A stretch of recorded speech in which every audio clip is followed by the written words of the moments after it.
Коми необходимо создать качественный реестр потребностей детей с инвалидностью и разработать региональную программу по формированию системы комплексной реабилитации.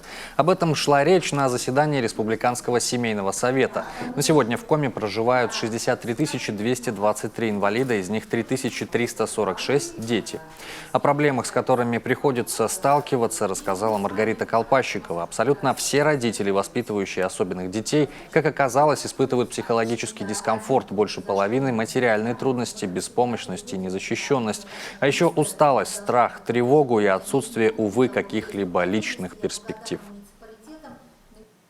Много лет назад государство подошло к тому, что каждый человек с инвалидностью имеет индивидуальную программу реабилитации и абилитации.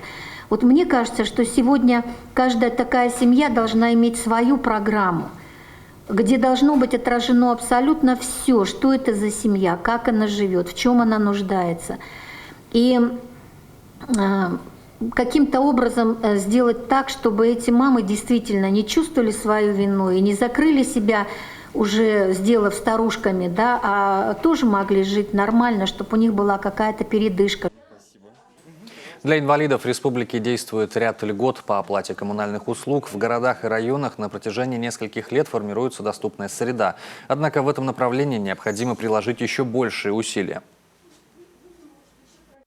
По поручению президента Российской Федерации министерством совместно с участием органов власти и социального блока подготовлен план мероприятий по формированию системы комплексной реабилитации инвалидов, в том числе детей, в Республике Коми на 19-20 годы.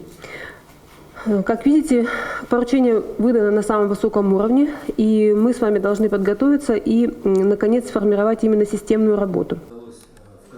Участники Республиканского семейного совета подготовили в адрес профильных министерств и ведомств предложения по улучшению качества жизни семей с детьми-инвалидами.